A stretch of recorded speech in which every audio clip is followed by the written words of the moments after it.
knows the storm is coming fast, the day will soon be here, when those who are caught unprepared will be the first to fall, that much is clear. Hello and welcome to Physical Attraction, the TEOTWAWKI specials, where we'll be examining the end of the world, one apocalypse at a time. And survive while there's people crying, people dying everywhere around.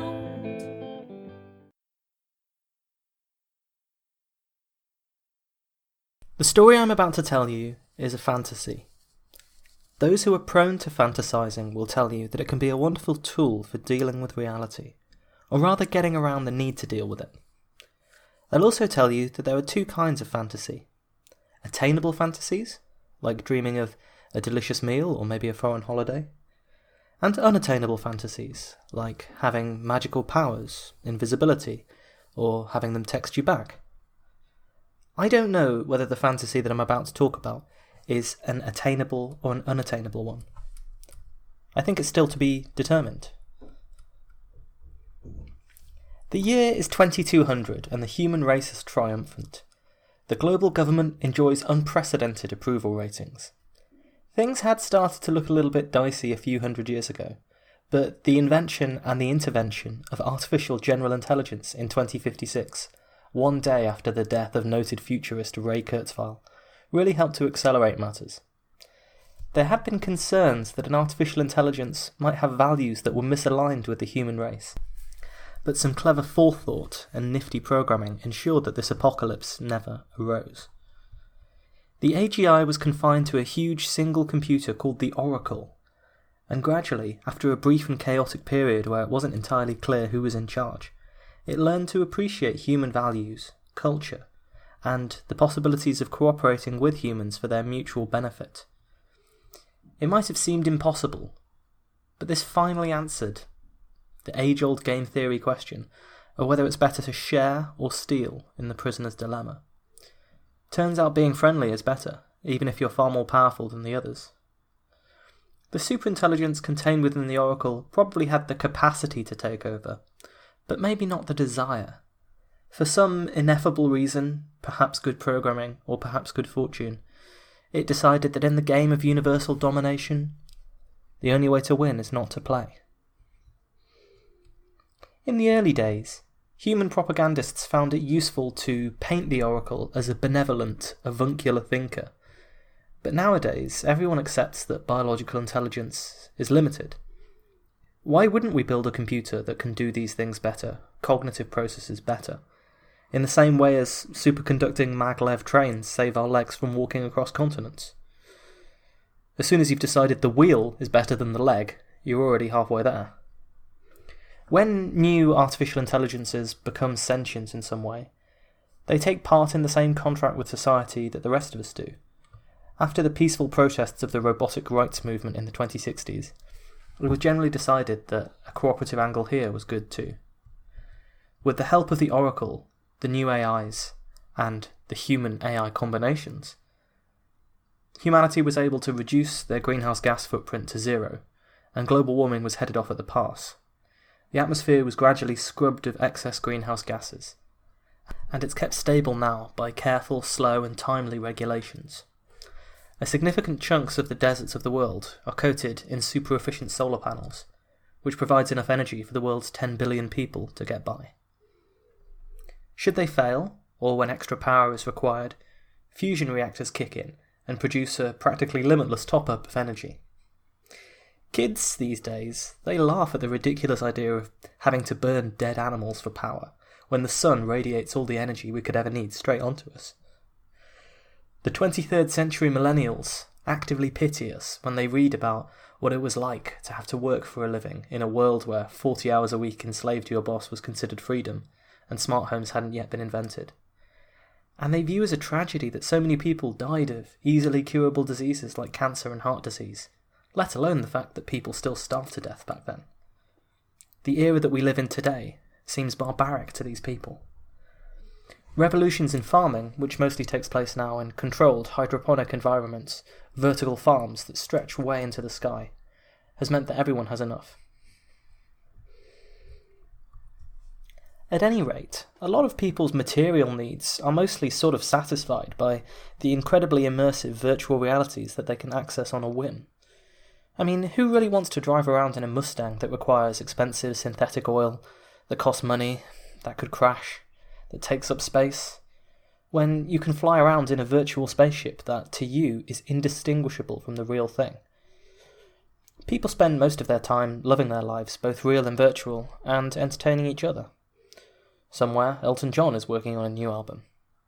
Machines take care of their needs. And since everyone has enough, there isn't really much cause for conflict. Nuclear weapons have long since been dismantled. A few safe examples live as relics of a barbaric age, in museums alongside scimitars and model trebuchets. As for viruses, naturally occurring or engineered, well, humans have pretty good antivirus software. The nanobots in everyone's blood were unpopular at first, but now few people dare to imagine life without them. After all, that life might be as short as 80 real years. And how on earth are you supposed to spend all the time that you'd like to with your family in that short span? How on earth are you supposed to read all the books you'd like to? The Oracle can determine when bioviruses, rogue nanotech, new pathogens, or some kind of artificially intelligent malevolence arises, and it quickly dispatches a team of its own nanobots to sterilise the area. Its sensors run deep underground. Part of its processing power is dedicated to predicting Earth's tectonic activity. When a volcanic eruption looks likely, some of the magma is simply siphoned away to another area. The calderas for supervolcanoes are preserved as outstanding areas of natural beauty, but they're no longer dangerous to visit. Earthquakes that can't be prevented via such manipulations are predicted many years in advance. The residents complain, but only the very foolhardy end up being killed, and the nanobots can frantically work in concert to divert tsunamis so that their power is dissipated in the open ocean. Somewhere in a studio in Oxford, Radiohead are working on their 13th album. The England cricket team are 30 for 3, despite the latest in biologically enhanced bodies. Shane Warne's head, preserved in a jar, is loving it. Well, it's not all Utopia in the future. Every year, humans celebrate Armageddon. This year is very special. It's the 150th anniversary of the first Armageddon Day. A vast comet, diverted late in its trajectory by an astronomical collision, was headed directly for the centre of the Eurasian landmass. Armageddon was the day when the rocket, built with the help of fledgling AI and named after a classical movie, successfully diverted the comet away from Earth's path. That was the day we knew we'd made it. It was the day that we knew we could change our own destinies and avert the apocalypse. It became symbolic of international human cooperation, technological salvation from what would naturally kill us. By 2150, 100 years after Armageddon, it had become routine to go fishing with replicas of these Armageddon rockets.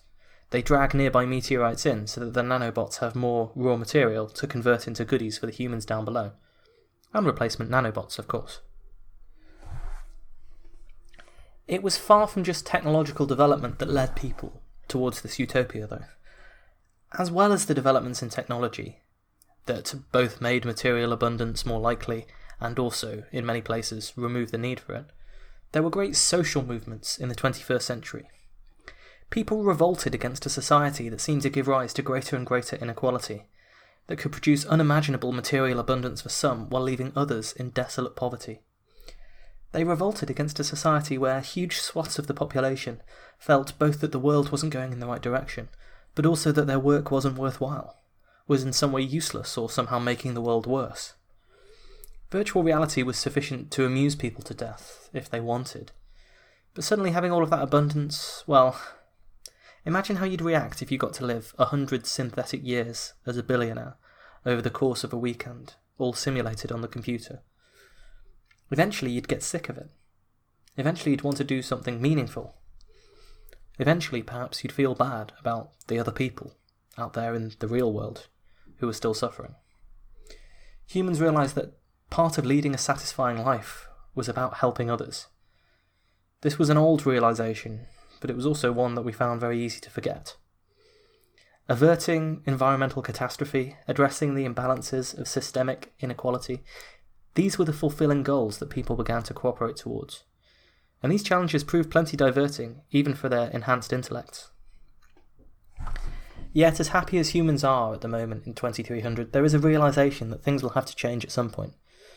History doesn't end, it just rhymes, and continues, and goes on. A tough nut to crack has been space travel. Even the Oracle freely admits that it can't help us travel faster than the speed of light, although ramjet accelerators can get ships pretty close. But all that we've sent up so far are more probes from a well-funded global space organisation and a few adventurers. For those who aren't satisfied with the possibility of a comfortable life on Earth, there's always the possibility of chancing your arm amongst the stars. Those adventurers on the first fleets, the first few ships, they won't wake up from cryosleep for another 200 years, arriving at the nearest habitable planet, Sagan's world. The world hopes for the success of these adventurers, even if not everyone is foolhardy or brave enough to join them, because although most people aren't keen on leaving the friendly and comfortable bosom of the Earth for now, they realise that someday we're all going to have to. Even with the technological advances that have been made, humanity is not necessarily safe from extinction while they still remain tethered to a single planet, where so much could yet go wrong. Even if the lessons of the 21st and 22nd century, that humanity's innovations and compassion could outpace its challenges, held true for a little while longer, well, they knew that eventually something would surely go wrong on Earth. Even 1 in a million events happen if you wait a million years. And besides, there was always the sun exploding to contend with. Pausing for a second to wrench myself away from this fantasy, which, obviously I'm enjoying far too much, you don't need to worry about the sun going supernova. Partly because if it does happen, there's absolutely nothing that you can do to save yourself or anyone you love. But mainly because it's not going to happen for millions of years yet. And by then, in all likelihood, we are either going to have killed ourselves or will have spread amongst the stars. It won't be a problem for any sentient life from Earth. But just for the sake of argument, what would happen if the sun didn't explode but reaches the next phase in its stellar life cycle? Now might be a good time to refer way back to our first couple of physical attraction episodes. You remember hot and heavy, stellar formation? Things did get hot and heavy, but it wasn't as sexy as it sounds. It really is. The sun's luminosity is gradually increasing. After 1 billion years, it will have increased by around 10%. Note that this is a 1% increase every 100 million years, so it's completely negligible on the timescale that we've been measuring temperatures for. So other solar effects like the Maunder minimum and so on, and anthropogenic effects, are far more important for global temperatures than this kind of background increasing luminosity of the sun, which is occurring due to the changing nature of the nuclear processes in the sun. But the sun's luminosity increasing by about 10%, that would probably be enough to trigger a runaway greenhouse gas event. The main culprit here is going to be water vapour, as more and more of the oceans evaporate. Water vapour also acts as a greenhouse gas. It's actually the most effective one, trapping reflected radiation from the Earth's surface. As the atmosphere becomes more saturated with water vapour, the planet will heat up like no climate change we've seen before. By the time 1 billion years or so has passed, there will likely be no liquid water on the surface of Earth at all. Incidentally, this is a good time for a quick interjection. 1 billion years might sound like a very long time, and it's certainly a hell of a long time to wait for the bus. But in fact, our planet is 4.5 billion years old. This means that intelligent life has essentially formed on our planet in the last fifth, the last 20% of time before the sun would boil up the oceans and render it lifeless. If you think about that, it's very interesting. We've had what you'd call intelligent life for, perhaps 1 million years, probably less. And it was in fact just in time before the oceans boil up due to the sun's increasing luminosity. There was a period in history after life formed but before intelligent life, referred to as the boring billion. During this time, as far as we can tell, things were pretty stable. The temperature was fairly constant, the carbon and oxygen levels in the atmosphere more or less stayed the same, and Earth's climate was relatively stable. During the boring billion, life was limited to bacteria.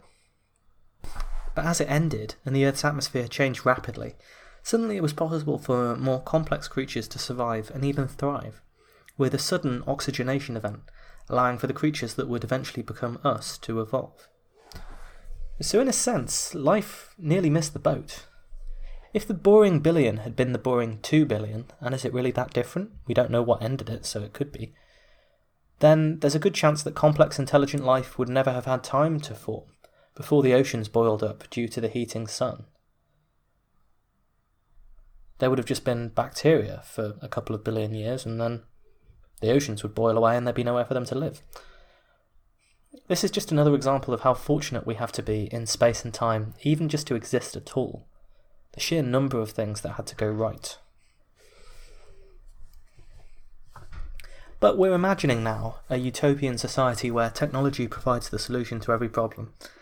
It's the knee-jerk imagination that we have today, but that's what we're going with. So, is it really ridiculous then, in this type of society, to think that a little thing like the sun's luminosity gradually changing could really cause this kind of effect? By then, if there are any humans left over on Earth, or whatever superintelligent species replaces us, they'll probably have control over the atmosphere, using similar terraforming technology to the kind of technology that they use to colonize new planets and make them habitable. A lot of people have pointed out that we may well need to terraform the Earth someday, for example, by removing the extra 100 parts per million of carbon dioxide that we've pumped into the atmosphere. If our future selves were smart enough and stable enough, they could prevent the runaway greenhouse effect, block out some of the incident solar radiation with space-based mirrors, or dock to the atmosphere. Or maybe they'll go the other way, and instead of adapting the Earth to themselves, they'll adapt themselves to the Earth. Maybe they'll be biologically enhanced, so that they no longer need liquid water, can survive temperatures far above boiling point for the Earth's surface. After all, humans have existed for 1 million years. We've had writing for a few thousand years, which has allowed us to, in some way, pass on teachings in greater volume to future generations. And we've been experiencing this technological revolution for maybe 300 years at the most. So if you're talking about 1 billion years before this happens, if Earth is still the home of our civilization that far into the future, if technological development doesn't completely stop, it's just wild to think about what we could have. And of course we can't really conceive of what it will be like. But if it is, if we are still here, if that does happen, then a little thing like the sun being 10% hotter really isn't going to faze us. Modern day humans, on the other hand, would die pretty quickly if this happened tomorrow.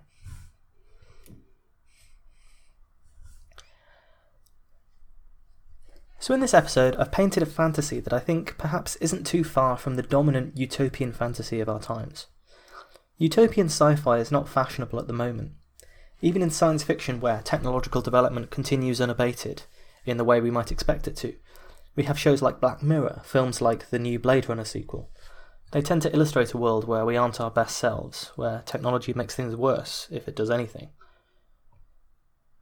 In the meantime, you have people from Silicon Valley talking about universal basic income and perhaps a future where we've all been made redundant by robots, but somehow their promises either seem vague or veiled or too futuristic and dystopian in themselves.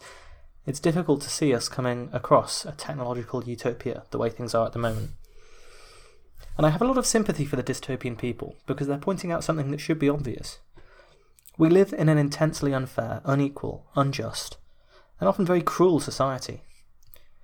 Throwing in super effective technology into this mix doesn't change society by itself. People talk in this philosophical field about the AI misalignment problem. What happens if we create an incredibly powerful creature, but its values aren't the same as human values, and we wind up trapped in a world that's terrible by our standards? But of course, we're already trapped in such a world. The things we seek to maximise at the moment aren't the things that we really want to maximise. Ask most people what they want, and they'll say they want to be happy, and for people to generally be happy. And yet, a lot of our effort goes into maximising the stock market, the economy, the financial value of things, and that's poorly correlated with the sum total of human happiness. In fact, taking humanity as a whole, it might well go in the opposite direction, as people get exploited to make others rich. So, if the thrust of our society is already suffering from a massive misalignment problem, and we don't correct it, and it seems to me just obvious that it is in so many ways, then adding amazing technologies and the power that they bring to that mix might just exacerbate things further, create new and unanticipated problems, or crystallise the misalignment of our society into a permanent future. Or to put it succinctly, the thing about utopias, as China Miéville says, is that we live in a utopia. It just isn't ours.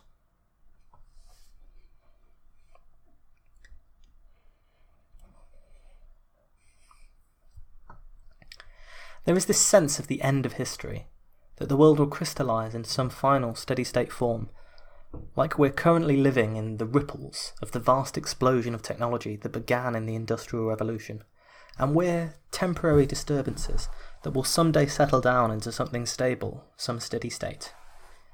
This is how physical equations work, but it's not necessarily how the universe works. And I would say, as far as ripples settling down, everything that we have ever been is ripples in the universe left over from the Big Bang, that are just temporarily in the process of settling down to a steady state. So don't underestimate the transient, don't underestimate the chaos that settles down just because it's not eternal. Eternity is really difficult, and sometimes it's really boring. And also the end of history has been predicted plenty of times, and it has a funny way of running away from you just as you approach it. But the 21st century asks a lot of tough questions of the human species, as I'm sure anyone who's listened to all of these TEOTWAWKI specials will agree. And I think that we'll have to find the answers one way or another. And in finding these answers, in asking these questions, there is space for a utopian vision. Even if it's only so that smarter people than me can come in and criticise it, and point out the various ways it could be better, or even rubbish the whole thing, say that it's my utopia and not theirs. Even if it's just so that we have something we can dream about.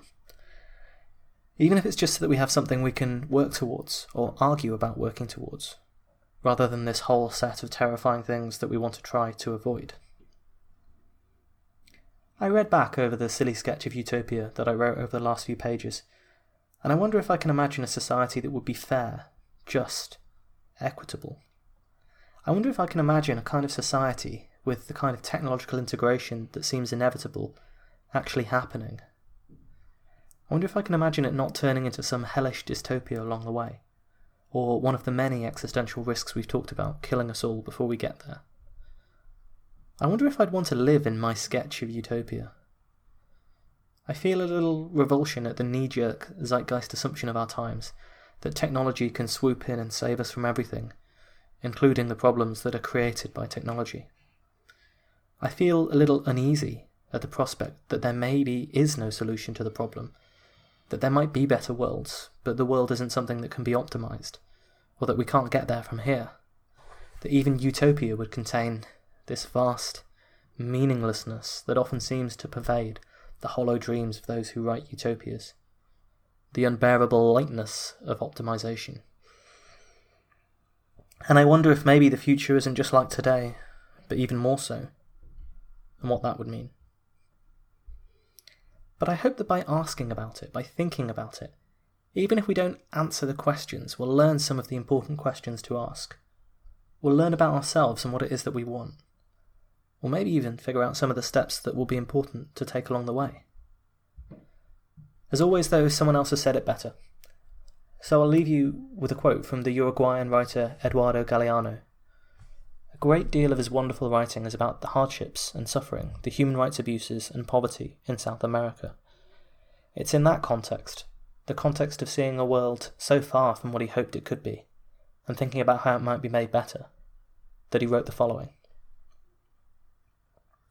Utopia is on the horizon. I move 2 steps closer, it moves 2 steps further away. I walk another 10 steps, and the horizon runs 10 steps further away. As much as I may walk, I'll never reach it. So what's the point of Utopia? The point is this: to keep walking. Thank you for listening to this episode of Physical Attraction. If you've enjoyed it, please tell your friends to listen. You can visit our website where you can find all past episodes and a donate link if you feel so inclined on www.physicspodcast.com, and there you'll also find the ability to contact us via the contact form. I read all those emails, so if you have any comments, concerns, questions, praise, hatred, please let me know. I'll see you next time.